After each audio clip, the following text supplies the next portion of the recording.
Hi, welcome. Thank you for being here. This is a different sort of reading we're going to do. I felt very, I don't know, lately I've been feeling like I want to break free of structure and expectations and just break open some more creative, intuitive insights. And so I pulled out some different tools we can use to complement the tarot cards. So thanks again for being here with me. We have my co-pilot, who's a cat on the co-pilot chair. I brought it back.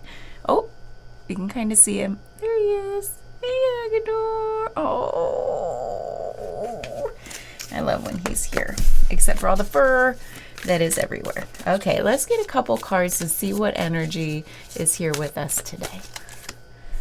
We have the Nine of Torches, which is the Nine of Wands, crossed by the Lovers. What? Okay, let me hold on till I get some words. Till I get some more words to put down. So we have our magnetic poetry. He left. He's like, I'm out of here. He didn't appreciate those cards. Okay, let's get, I'm going to put those there.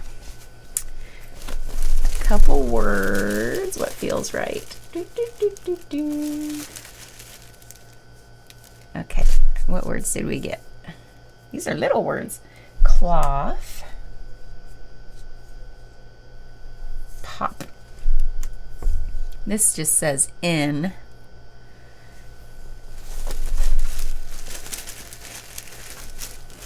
Let's get one more. Amount.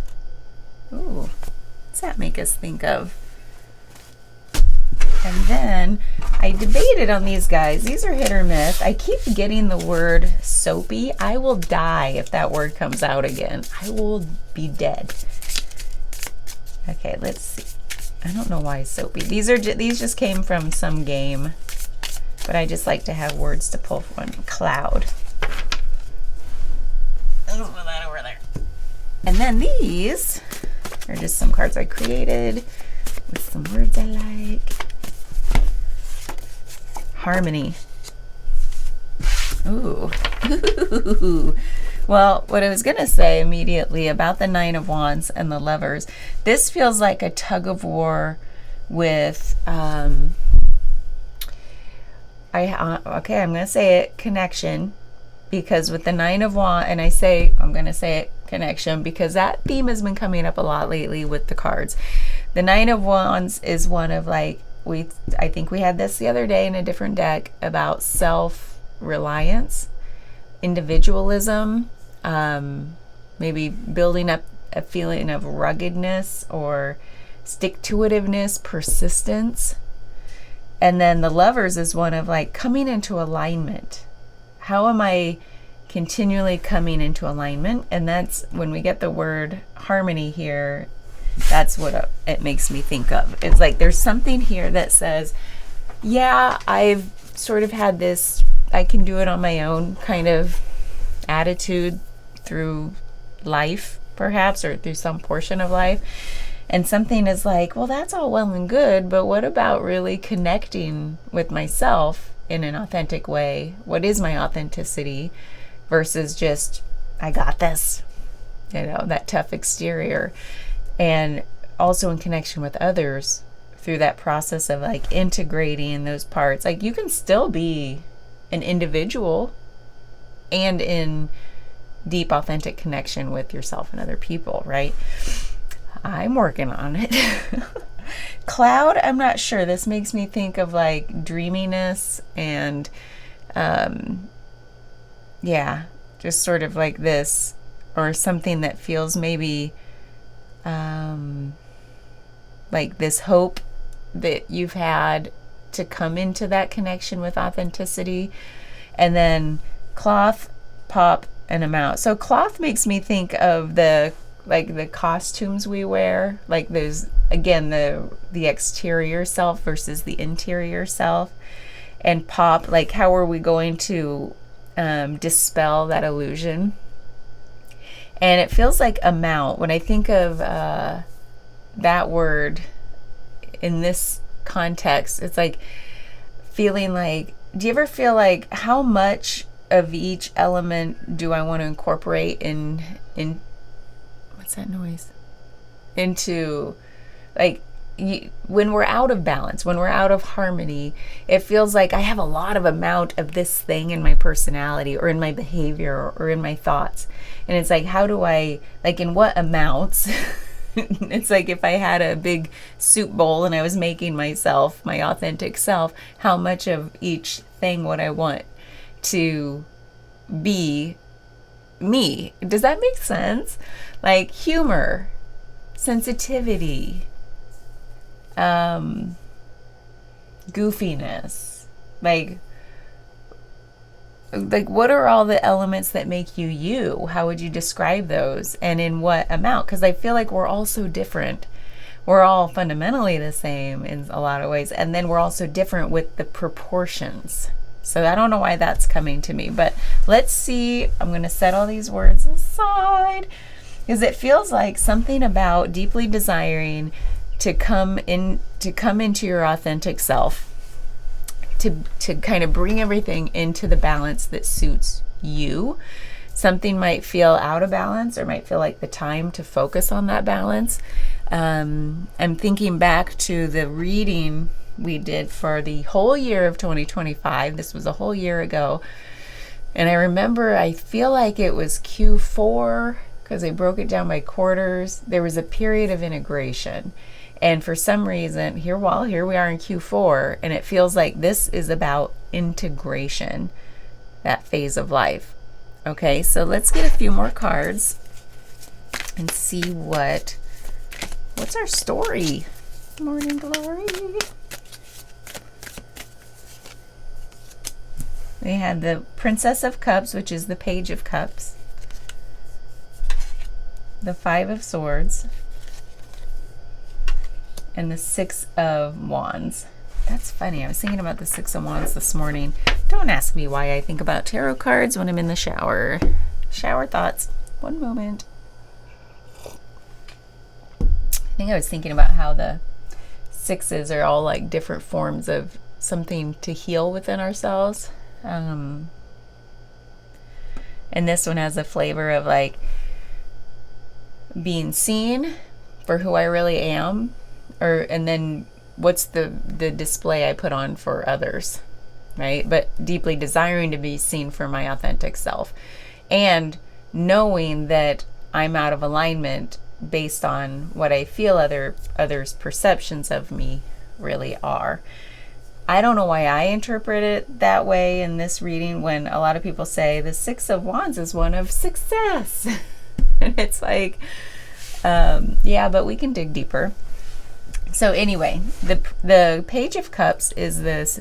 The pages are messengers, so there's some message incoming for you about a heart opening. Okay, so what I think that means in the context of this kind of breaking down that rough and tough, rugged exterior is like softening. How are we softening? Okay, so what amount of that softening are you ready to feel right now? And that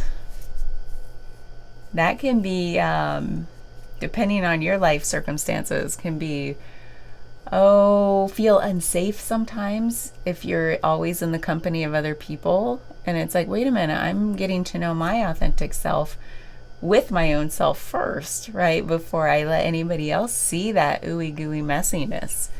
So how much are you allowing your softening to happen? And how much of that can happen? And sometimes, I mean, that might seem like a vague way to put it, but it feels like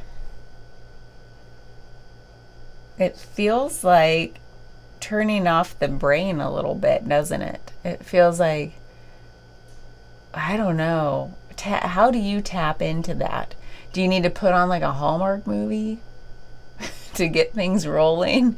Do you need to, I don't know, go to an animal shelter and pet some animal? I don't know. I don't know why I thought of those things, but something says here, tap into your own softening process. Like, how are you going to start that process? Give yourself some time, some space. Use the tools that work for you. If you don't know what works for you, play around. Like, yeah, watch something that really tugs at your heartstrings so that you can feel your own softness again. Because this feels like we've been going it alone for a while, or having that tough exterior, and then it feels like we get disconnected from ourselves, right? So it's like, how to reconnect with ourself, that true self that is all heart, it's all love. So that's what this is. The messenger is like saying, now's the time to tap in. And look, she's like feeding a goose swan thing. Maybe that's why I thought of the animal shelter. Then the Five of Swords is this reflecting on, where do you feel like in your life, this often has a flavor of like reflecting back through time. So get into a reflective state and say, where have my thoughts really led me astray? Like really recognizing where my judgments, my criticisms, all of that was just a facade. It was just a defense mechanism. And where has it really done more harm than good? So that's what that's saying here. And then the Six of Wands is, like I said, it feels like, where have I put on the facade, like that clothing, that costume, and in what situations do I feel like it even worked for me, or that it was all in the name of like fun and connection versus like what it was probably, which is like defense. Like all of this feels like defenses being lowered. Okay, so, but it takes reflection on, when did I have those defenses in place? I don't know why all that's coming up here. But the real hope is that those will come down. It just takes time and attention and not distracting from doing this work. So let's get... I don't want to do a clarification. That's not calling to me, but I do want to get an oracle card for you. Hold on, I gotta find which one. Okay, we're going with Wisdom of the Shadow, because all of this felt a little bit shadow worky to me, doesn't it? Feels like you know what the shadow is? I almost don't want to use that language anymore. It's becoming too commonplace, which then means adds a lot of baggage, and which means a lot of other interpretations that sort of just dilute it a little bit. But I think what it means is examining the unexamined. And when we think about that, like examining is like shining a light into the shadow parts of ourselves, the parts that have remained hidden for one reason or another. So what do we need to examine? Rage? What? I think we've gotten that one in the past. Hold on. Let's embrace our rage. Okay. Anger monster. My rage is an expression of deeper pain. My outcry is a call for deeper listening. Rageful monster, green and furious, distorted, expressive, flames rising up from the roots, anger and expletives, spewing out what is felt deep within. Hear me, see me, I matter. Hidden inside is the truth, scared and pleading to be held. That's what I was thinking about with the Six of Wands, is that, like, look, see me. I just want to be seen, like, for my authentic self. That's the Six of Wands, I swear, is that more than success, whatever that's supposed to mean. That's what I feel like the Six of Wands is really speaking to, is like wanting to be seen, but then we dress it up in like, here's the way I even think you want to see me, or I think you want to see me. There's like layers removed, right?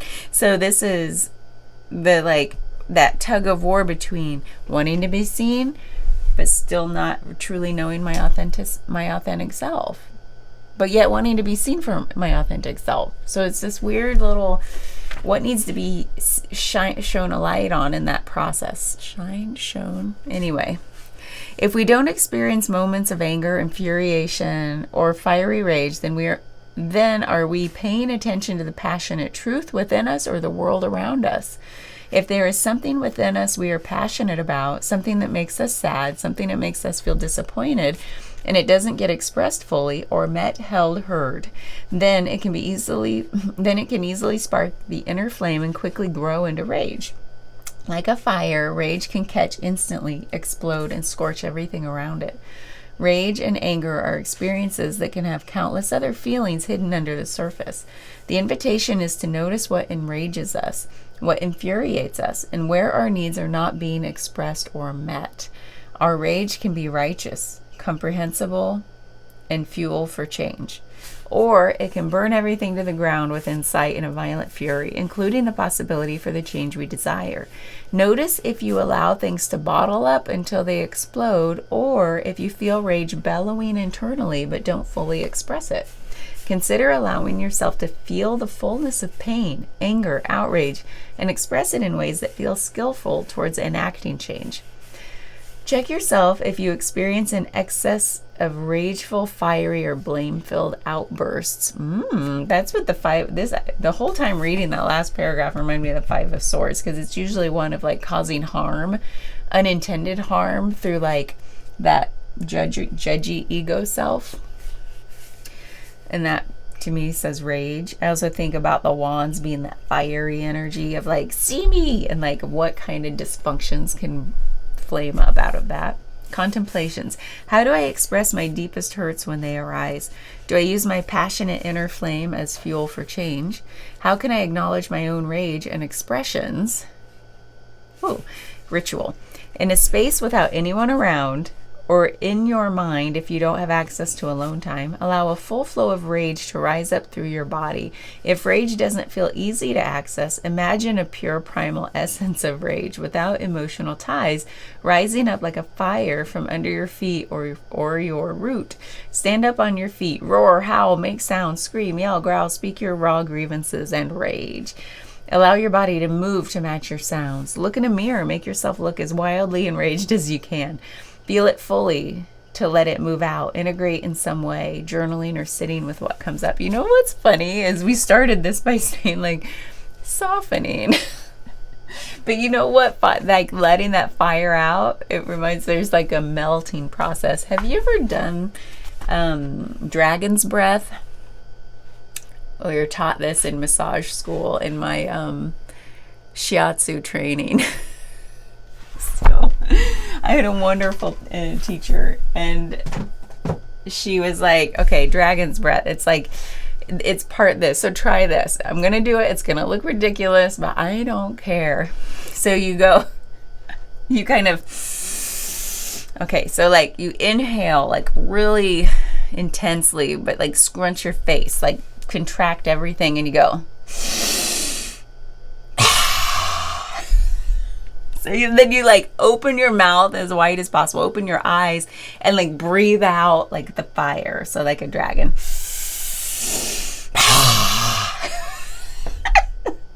I'm gonna so not want to rewind that and watch it. Oh my God, I need a drink of water after that. Burned up too much. But it has this like energetic, I do that a lot of times in my like morning stretching routine as I'm trying to like work on opening up the tension around my throat that I still have. It's getting better, but I'll do that because it has this way of like, you know, the contract and the stretch, the contract and the release. It's both and. So in body work, I would never recommend just stretching or just muscle strengthening. It's usually you want both. All of life is both and. It's never either or, is it? That's ridiculous.